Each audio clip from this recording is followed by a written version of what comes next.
Les gars, hier, le Bitcoin a vu une énorme poussée. En fait, on a une fois encore franchi la ligne rouge qu'on a juste ici comme si de rien n'était. Les marchés ont l'air super bullish. Alors, aujourd'hui, il faut que je vous parle du mouvement que j'imagine qui pourrait se produire par la suite. Je vais vous mettre à jour sur quelques graphiques extrêmement importants. Il faut en plus de ça que je vous montre la raison pour laquelle on a eu cette fameuse poussée hier. Au cas où vous n'auriez pas regardé ma dernière vidéo, il faut que je vous rappelle un petit peu tout ça. Je vais vous parler de mes stratégies de trading ici. On constate des gains absolument énormes de tous les côtés. Il faut que je vous parle potentiellement de certaines raisons pour lesquelles il faudrait qu'on se prépare à une certaine volatilité dans un avenir proche. La volatilité risque de continuer, c'est une bonne nouvelle. Cependant les gars, assurez-vous de rester du début jusqu'à la fin de cette vidéo si vous holdez la moindre crypto-monnaie parce que j'ai vraiment d'énormes nouvelles pour vous. Bienvenue à tous, je m'appelle Maxime et je vous apporte chaque jour des nouvelles vidéos en français sur les crypto-monnaies, vous apprenant comment vous faire de l'argent sur ce marché. Si vous êtes nouveau sur cette chaîne, alors soyez sûr de vous abonner et d'activer la cloche dès maintenant. Ok, ceci dit, regardez-moi cette énorme poussée. En fait, vous savez quoi, tout d'abord, on va commencer, là où on s'est laissé hier. Alors, dans les dernières vidéos, je vous parlais de la manière dont il semblait relativement probable qu'on redescende vers le bord de cette boîte orange, mais également le fait que les bulls allaient potentiellement défendre ce niveau avant même qu'on ne l'atteigne, ce qui voudrait dire qu'on aurait sûrement un gros rebond. En fait, attendez, laissez-moi... Comme ça, j'ai pas besoin de me répéter plus tard, ça va rendre les choses simplement plus faciles et efficaces. Je vais simplement remettre une petite partie de la vidéo d'hier, afin qu'on puisse continuer de vous parler de simplement ce qui, je pense, risque de se passer par la suite. Encore une fois, je vous précise, ça nous vient de la vidéo d'hier. Pour le moment, comme je vous l'ai dit hier, en fait, encore une fois, il semblerait probable qu'on revienne tester le bord des 40 000 et 100 $ sur la boîte orange ici, et voir ce qui se passe sur ce support. Maintenant, en fonction de si la tendance est plus haussière ou non, en fonction de la puissance des gens qui comptent acheter ou pas, eh bien on risque d'assister probablement à un rebond ou pas avant d'assister à ce niveau. On pourrait potentiellement redescendre jusqu'au bord ici, là on s'en est fortement approché, on arrive à genre 50 $, quelque chose comme ça, mais à cette occasion, donc là encore une fois gros événement de liquidation, mais cette fois-ci eh bien les bulls ont recommencé à défendre cette zone bien avant. Alors s'il y a une chose qui est vraie de toute façon en analyse technique, c'est que le plus de fois on va atteindre un niveau en particulier, moins il deviendra significatif, et c'est la raison pour laquelle eh bien lorsqu'on a réaugmenté, et je continue encore une fois à vous rappeler ça bien entendu parce que c'est un super bon exemple de la façon dont un niveau s'affaiblit avec le temps, le plus de fois vous allez le toucher. Ok, voilà pour ce qui était de la vidéo d'hier. Maintenant, on va revenir là où on en est actuellement. On a donc eu ce fameux rebond dont je vous parlais, et comme je le disais également, plus on se rapproche du bord de cette boîte orange, eh bien le plus elle va s'affaiblir. Mais regardez-moi ceci, on dirait que ça n'a pas été le cas cette fois. On est désormais de nouveau au-dessus de la ligne rouge, ce qui est absolument énorme. Maintenant, cette ligne rouge, eh bien pour le coup, n'a pas été une si grosse résistance pour le coup, c'est moins efficace que ce que j'aurais cru. La première fois ici, c'est un exemple typique pour le coup, la première fois on est remonté, on a été rejeté, mais la deuxième fois, eh bien pour le coup, ça n'a pas suscité une grosse pression de rejet. À la place, les bulls ont eu suffisamment d'élan que pour démolir cette résistance, donc c'est bien. Tout va toujours pour le mieux ici, le scénario de base est toujours bullish pour le Bitcoin. Maintenant donc, on a eu ce fameux pullback, le recul auquel je m'attendais une fois qu'on a eu dépassé la ligne rouge qu'on a eu ici la première fois, je vous le disais assez sur la chaîne. Comme vous le savez, je vous disais qu'il fallait qu'on voit un retrait jusqu'à la boîte orange et que ça allait être très optimiste pour la suite pour le Bitcoin, parce que ça supprime en fait toutes les positions longues un petit peu en retard, ça élimine tout l'effet de levier excessif. Donc maintenant qu'on s'est débarrassé de tout ça, eh bien les choses s'annoncent de nouveau bien pour le Bitcoin. Je vais pas vous mentir, les choses semblent maintenant s'annoncer à la hausse. Aussi, pour le triangle dont on a parlé hier, le triangle descendant, eh bien on a dépassé cette tendance à la hausse forcément, il s'agit, ici c'est l'intervalle journalier, et également d'ailleurs le signal d'achat, ça n'a jamais changé sur le Lux Algo. Comme vous le savez, je vous ai parlé énormément de ceci, eh bien il y a un petit moment, ce signal d'achat qui s'est allumé aux 20 000 $, et je vous ai dit que tant que ce signal resterait intact, eh bien la tendance, alors je ne questionnerai pas cette tendance en tout cas, et c'est super optimiste pour le Bitcoin, c'est donc rester fort tout au long de cette tendance, même si on a constaté un repli, eh bien le signal ne nous a pas indiqué que la dynamique était en train de changer, donc voilà, ceci est intact. C'est super positif pour le Bitcoin, et vous pouvez voir que, eh bien, si vous avez simplement holdé, si vous aviez conservé votre position, eh bien, on est maintenant dépassé au-dessus de ce triangle. Alors, est-ce que c'est la fin des soucis? Est-ce que maintenant on va exploser vers les 50, 60 000 all-time high, les 100 000 $, que sais-je? Eh bien sûr que non. On va toujours voir des reculs. Mais le fait qu'on ait eu des rebonds aussi importants par rapport à ces niveaux, en fait, de manière aussi convaincante, ça me montre simplement que le marché est extrêmement bullish actuellement. En fait, la pression d'achat, c'est vraiment au contrôle du marché. D'ailleurs, un super bon exemple ici, comme je vous le disais dans ma vidéo d'hier, vous pouvez en quelque sorte déterminer la force des bulls ici sur le marché actuellement par à quel point on peut racheter à une certaine distance d'un niveau de support. Parce que bien sûr, on savait que ce niveau, eh bien, serait un support assez important, que ça risquait de nous faire rebondir. La seule question était de savoir lorsqu'on verrait ce rebond. Maintenant, si on descendait, eh bien, jusqu'en bas ici, peut-être qu'on aurait même eu une mèche en dessous de ceci pour avoir un rebond et clôturer à l'intérieur de cette boîte orange, eh bien, ça aurait montré un petit peu de faiblesse. Mais le fait qu'on n'ait même pas descendu sur la mèche jusqu'au bord de la boîte orange, qu'on ait eu un gros rebond avant cela, bien avant cela, eh bien, ça montre que les bulls sont vraiment en puissance maintenant qu'ils sont aux commandes du marché. Voilà un petit peu ma théorie de base, tout est toujours bullish pour le Bitcoin sur l'intervalle de 4 heures, sur le journalier bien entendu. Attendez, laissez-moi retirer ça, c'était juste pour illustrer une fois encore ce que j'imagine qui pourrait se passer. Et je vous le répète, j'avais tracé ça aux 25 000, donc voilà, bon pour le coup ça s'est plutôt bien déroulé, même mieux que ce que j'aurais pu l'imaginer. Et comme vous le savez, je vous disais qu'après cette ligne blanche, il faudrait acheter chaque dip.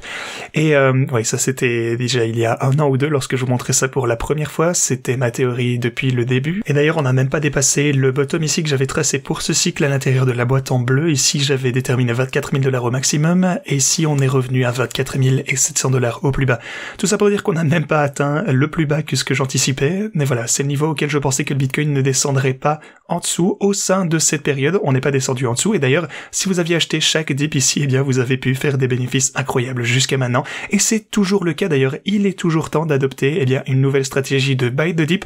Bien sûr, si on constate un pullback, eh bien j'accumulerai davantage de Bitcoin. En fait, mes stratégies de trading le font pour moi et l'ont très bien fait dernièrement. Mais avant qu'on parle de tout ceci les gars, les marchés traditionnels sont également super en forme.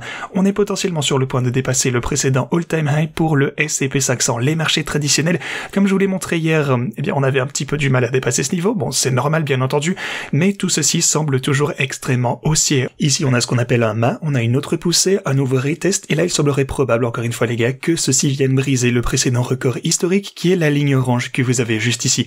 Voilà, tout ça pour dire que les choses semblent encore super optimistes du côté des marchés traditionnels également. Cependant, j'ai quelques graphiques que je souhaite vous montrer un petit peu plus tard qui pourraient être quelque peu préoccupants, mais il faut également que je vous dise pourquoi moi ça ne m'inquiète pas trop personnellement. Bref, parlons maintenant des stratégies de trading qui ont incroyablement bien fonctionné dernièrement. Vous pouvez forcément vous douter que la volatilité qu'on a constatée était super positive. On a gagné énormément d'argent en utilisant ces bots. Alors, pour le coup, on va d'abord parler de BitGate.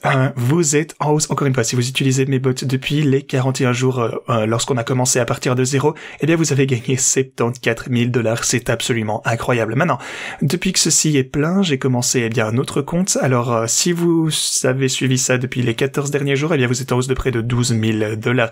On approche rapidement des 100 000 rien qu'avec les bots de BitGate, sans même parler des bots qui sont sur OKX, d'ailleurs qui tournent depuis plus longtemps, qui ont gagné plusieurs centaines de milliers de dollars si vous avez ouvert ces positions il y a quelques mois.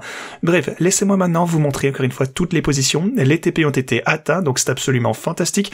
Et maintenant, eh bien, on est au début d'un nouveau cycle. Alors pour le coup, je vais pas dire que ça va nécessairement se produire, mais le scénario idéal pour que les bots eh bien fassent un max de profit, c'est qu'on ait eh bien un autre pullback et que ça se répète simplement. À notre retrait, on accumule, poussée, on prend le TP sur la montée et encore une fois, on recommence ça automatiquement. Les bénéfices maintenant, eh bien on approche des 200% sur certains de ces bots. On a 162 ici, on a 157.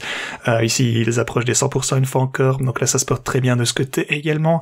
Bref, toujours, ça se passe toujours comme prévu en fait simplement. Alors, je comprends que certaines personnes, pour le coup, ont peur lorsqu'elles voient un pullback. Je sais que c'est ce qui s'est passé il y a quelques jours. Elles n'y sont peut-être pas préparées. Elles voient que leurs bots sont à beaucoup de pertes flottantes, mais c'est juste le but en fait. Il faut avoir foi en les bots et utiliser assez de marge aussi pour ne pas se faire liquider. Mais c'est le but de supprimer l'élément de stress parce que vous ne devez pas trader par vous-même.